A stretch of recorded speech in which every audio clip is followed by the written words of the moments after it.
عصمت سید الانبیاء کے صدقے میں۔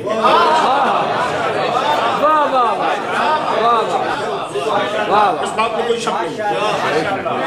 بابا آدم علیہ السلام، حضرت ابراہیم جو شیخ الانبیاء ہے، حضور سرور کائنات کے بعد سب سے افضل و اعلیٰ نبی جناب ابراہیم،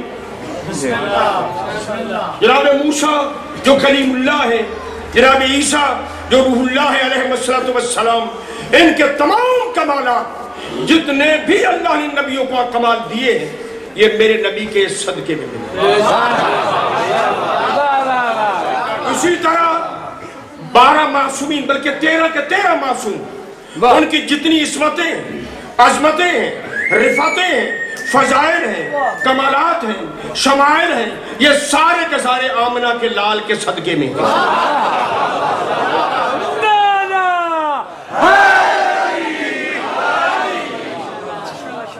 اب دنیا انبیاء ہوں یا امام، دنیا محتاج ہے سید الانبیاء۔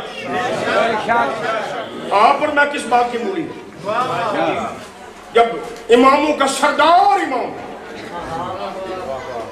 جس کو اللہ نے بابا آدم سے لے کر جناب عیسیٰ علیہ السلام تک تمام نبیوں پر عظمت بخشی، بلکہ یوں کہوں کہ تمام نبیوں کی نبوت صدقہ علی ابن ابی طالب ہے۔ امام مجتبیٰ سے لے کر بالغ العالم ولایت تک تمام اماموں کی امامت صدقہ علی مرتضیٰ ہے۔ جب اتنا بڑا سردار علی کہے انا عبد من عبید محمد،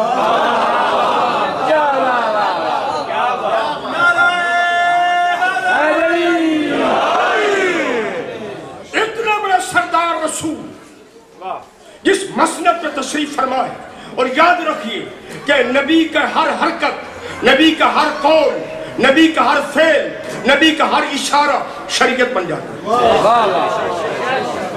نبی جو فرما دے، جہاں فرما دے، جب فرما دے، جیسا کہہ دے، وہ قانون اسلام بن جائے، قانون شریعت بن جائے۔ اب میرا سوال ہے پورے مجمع پر، اپنے پرایوں پر، دوست و احباب پر، یہ بتائیں سید الانبیاء 11 ہجری 28 سفر کو اس دنیا سے پردہ پوش ہوتے ہیں، یا برادران گرامی کے مطابق 12 ربیع الاول کو دنیا سے جاتے ہیں۔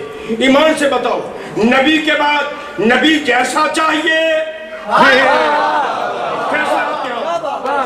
فیصلہ آپ کے آپ، نبی کے بعد اس مسند کے بارش کے بعد مثل نبی چاہیے، یا جس کو 12 سال سورہ بقرہ یاد نہیں ہوئی؟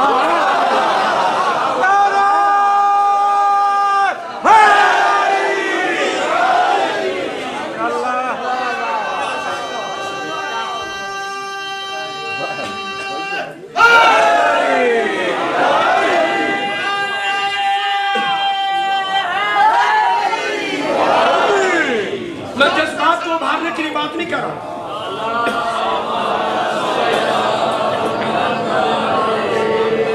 بعد رسول دنیا کا قانون کہ اللہ کے ہوتے ہوئے ادھر کو کوئی نہیں پوچھتا۔ وہ چاہیے جو رکعت میں قدم رکھے، دوسری رکعت میں پہنچنے سے پہلے پورا قرآن پڑھ دے، یا وہ چاہیے کہ مسئلہ آ جائے تو بیٹی سے جا کے پوچھے۔ دلیل پاک نبی کی حدیث متفق علیہ، تمام مسلمانوں نے حضور کی اس حدیث کو نقل کیا ہے۔ یا علی لحمو کا لحمی، دمو کا دمی، روحو کا روحی، جنبو کا جنبی، قلبو کا قلبی، نفسو کا نفسی، علی تیرا خون میرا خون ہے، تیرا گوشت میرا گوشت ہے، تیرا پوشت میرا پوشت ہے، تیری جان میری جان ہے، تیری روح میری روح ہے، تیرا پہلو میرا پہلو ہے، انت منی وانا من کا۔ رسول نے اس حدیث میں علی کو مثل نبی بنایا یا نہیں؟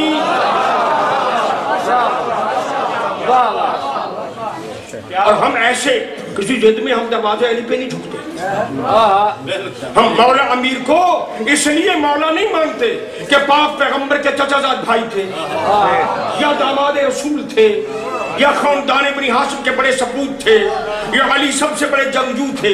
ہم اس لیے علی کی چوکھٹ پہ اپنی پیشانی کو جھکا کر علم رسول لیتے ہیں علی کے دروازے سے، علی سے، اس لیے کہ رسول نے فرمایا تھا کہ میرے بعد میری مسند کا وارث علی، تم میرے بعد علی تمہارا قاضی. رسول نے پاک علی کو اپنا خون بھی کہا، جان بھی کہا، روح بھی کہا، نفس بھی کہا، جم بھی کہا، پھر کہہ دیا انتا منی ولا من کا. یہ نبی نے کہا تھا، لیکن قرآن نے علی کو رسول کے لیے فقط جان، فقط روح، فقط جسم، فقط خون نہیں کہا. کہا علی تو نفس رسول ہے.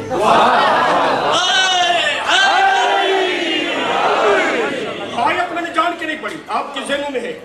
جب خدا نے فرمایا تھا فَقُلْ تَعَالَوْا نَدْعُوا أَبْنَاءَنَا وَأَبْنَاءَكُمْ وَنِسَاءَنَا وَنِسَاءَكُمْ وَأَنفُسَنَا وَأَنفُسَكُمْ. اے پاک رسول ان عیسائیوں کے مقابلے میں جانے کے لیے کہہ دو عیسائیوں سے کہ تم اپنے بیٹوں کو لاؤ، ہم اپنے بیٹوں کو لاتے ہیں. تم اپنی عورتوں کو لاؤ، ہم اپنی عورتوں کو لاتے ہیں. تم اپنے جیسوں کو لاؤ،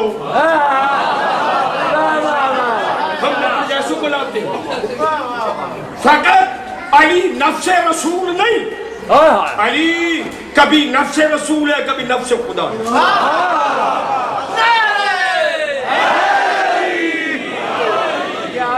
اور اپنی پوری اس گفتگو کو سمیٹ کے یوں کہوں کہ مباہلہ کے میدان میں ابو طالب کا لال نفس رسول بنا. ہجرت کی بار رات خدا کا جانا.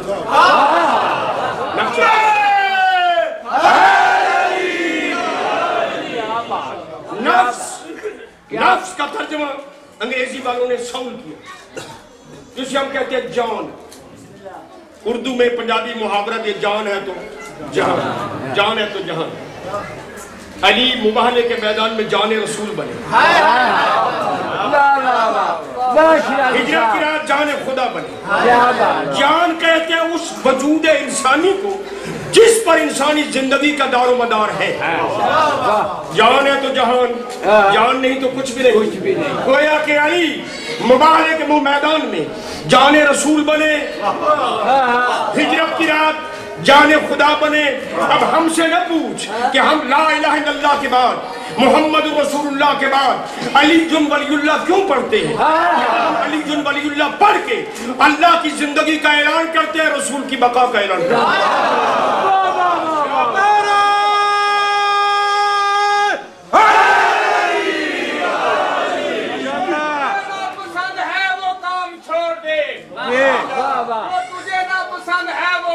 چھوڑ دے اور دین خدا کی راہ میں وہ اب چھوڑ دے. اسلام کی احساس ہے میرے علی کا نام، یا تو علی کو مان یا اسلام.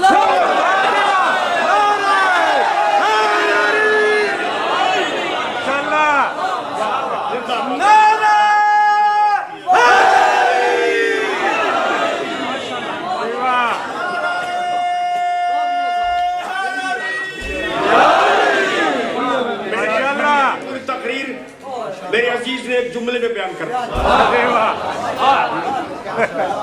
اچھا بات کر رہا ہوں. اگر بعد از رسول مثل رسول مل جائے تو عقل کا تقاضا کیا ہے؟ ایرے وغیرہ کے دروازے پر جاؤ، بھول جانے والوں کے دروازے پر جاؤ، پہاڑیوں پہ چڑھنے والوں کے دروازے پر جاؤ. اسی کے دروازے پر جائیں گے نا جو بعد از نبی مثل نبی ہو. اور بعد از نبی جب علی مثل نبی بنے تو علی کے بعد کون چاہیے؟ یہ باقاعدہ سلسلہ. ہم جو 12 اماموں کو مانتے ہیں، ہمارا یہی اصول ہے کہ ہم اعلیٰ کو چھوڑتے ہوئے ادنا کو نہیں مانتے. ہم کسی کی مذمت بھی نہیں کرتے، کسی کی توہین بھی نہیں کرتے، ہم کسی کو برا بھلا بھی نہیں کہتے. ہماری جبھی اگر دروازہ امیر پہ، دروازہ مثل رسول پہ جھک جائے اور وہ قبول کر لیں تو ہماری نیات کے لیے کافی. قبلہ پاک میں یہی روک رہا، مجھے حکم بھی دیا گیا کہ بعد از امیر ہم اسی دروازے پر جائیں گے جو اپنے زمانے میں مثل علی بھی ہو، مثل نبی بھی ہو. جس کے بارے میں نبی نے فرمایا تھا الحسن منی وانا منہ